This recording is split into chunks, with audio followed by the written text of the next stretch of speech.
Amor e vícios disfarçados.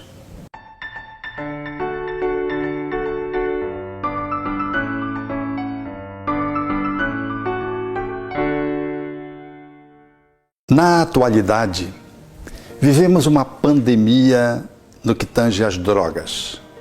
Experimentamos no Brasil e no mundo, em qualquer cidade, em qualquer canto do nosso planeta Terra, o desafio de lidar com a dependência química, com o alcoolismo, com o tabagismo, com os vícios socialmente aceitos ou não, legais ou não.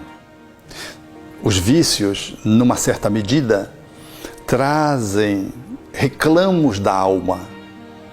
Há necessidades intrínsecas internas que, quando não atendidas, são, de alguma forma, compensadas num sistema de autoproteção, de autodefesa da pessoa humana em relação a si mesma pelos vícios.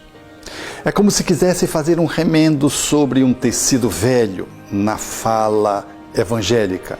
Ou seja, é uma expectativa de poder lidar com um problema interno, externamente, valendo-se de algo objetivo que possa tratar algo que está dentro da gente subjetivamente. Ou seja, nós tentamos fazer um mecanismo de compensação precário, mas há outros vícios que se disfarçam e que não são identificados pela sociedade, às vezes nem são caracterizados como comportamentos que precisam ter um olhar mais atento, mais apurado, que requerem mais atenção.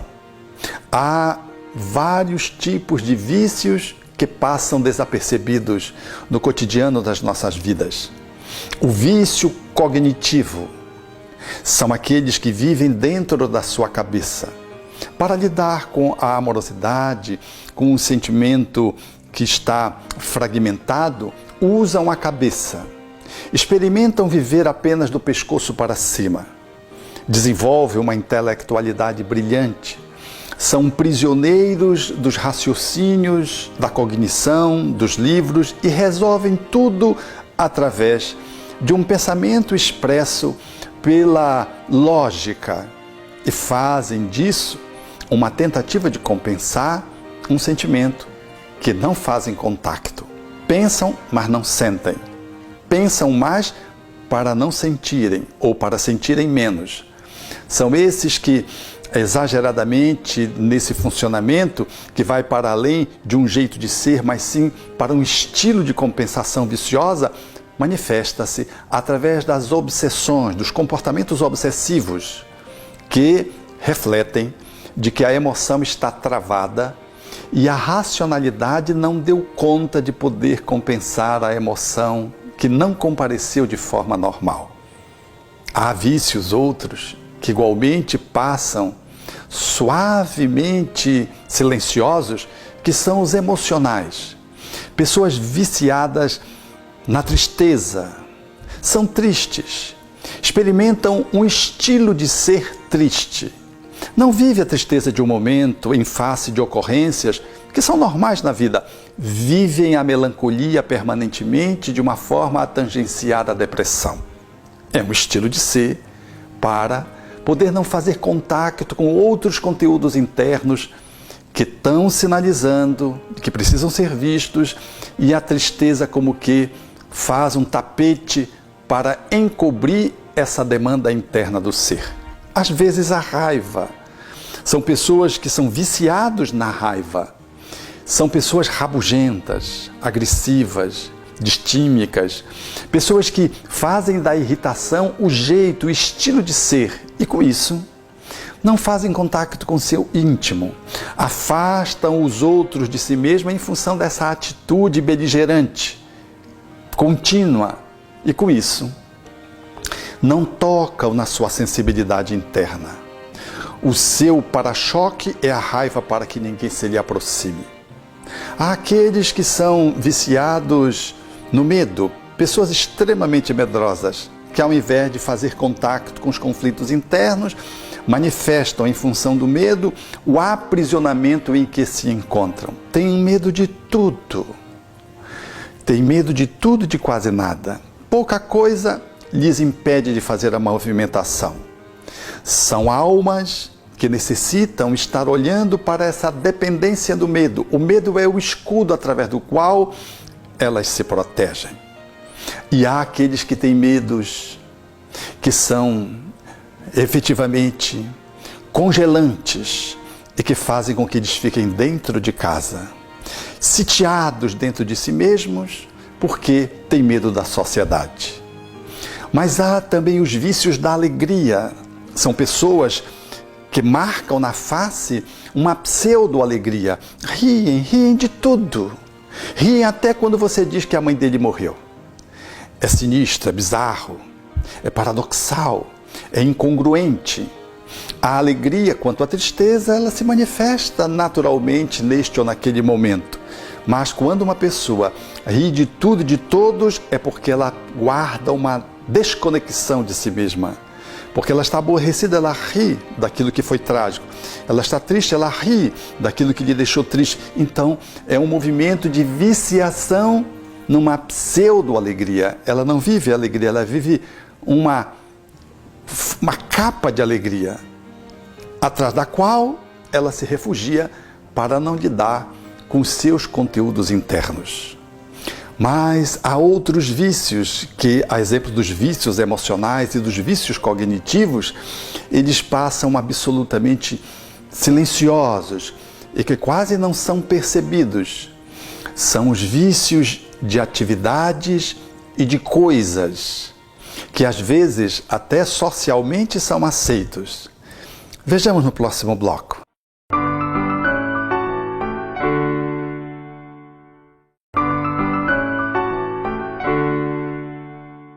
Assim sendo, nesse olhar dos vícios que passam escamoteados no nosso dia a dia, nós temos esses que são os vícios de coisas e de atividades.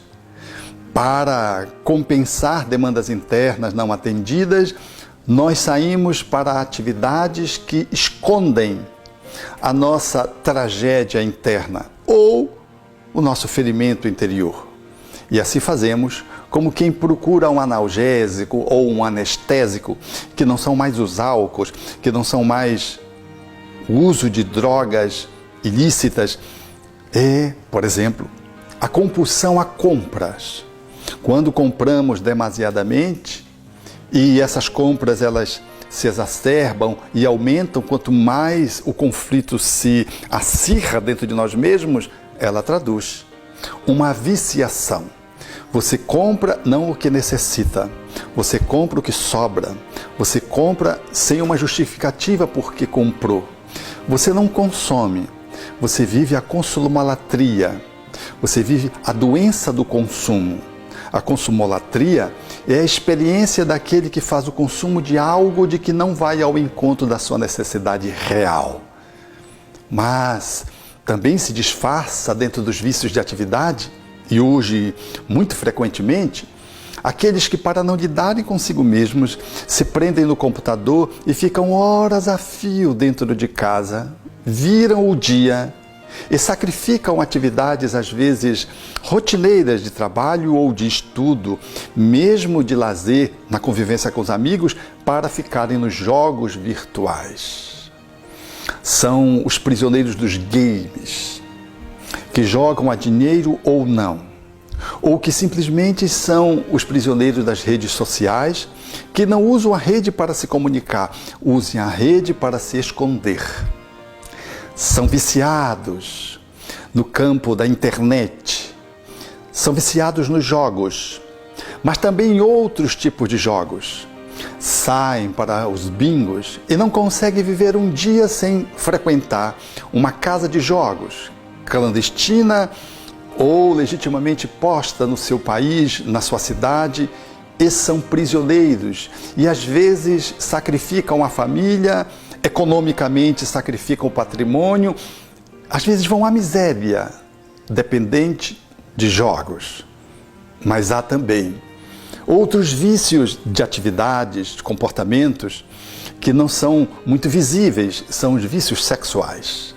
A sexolatria, aqueles que fazem uso dos mecanismos pornográfico, fônico, seja pelas redes sociais, seja pela vivência em casas que a esse objetivo se colocam, explorando os dependentes do sexo, vamos encontrar inúmeras pessoas procurando o amor através do sexo desvirtuado, procurando os sentimentos autênticos, mas na verdade se projetando para a promiscuidade e a prostituição.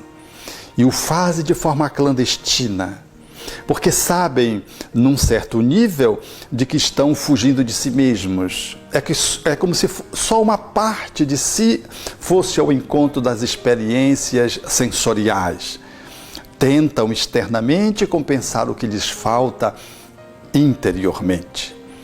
Há outros vícios, esses ainda mais delicados porque eles não chamam a atenção. São os vícios do trabalho, os escravos do trabalho, os workaholics, aqueles que trabalham diuturnamente, não porque tenham que suprir a necessidade da família que vive em carência e por ser uma pessoa muito pobre que vive de subempregos e biscaites. Não, mas são aqueles que usam o trabalho para não fazer contato com os sentimentos familiares, com as relações primárias, com as relações sociais, que de alguma forma lhe remete a ele mesmo.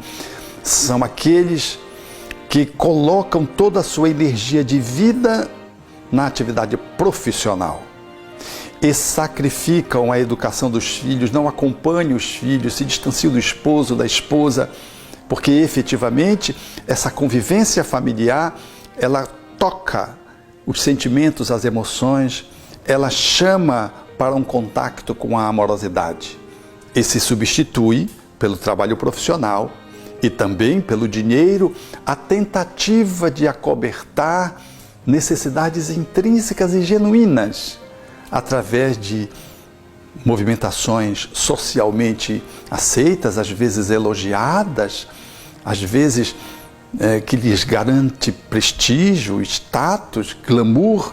No entanto, são pessoas que estão fugindo de si mesmas, dependentes do trabalho, que jamais pensam em se aposentar, porque a aposentadoria seria remetê-los ao encontro de si mesmos e da sua própria história que foi negada.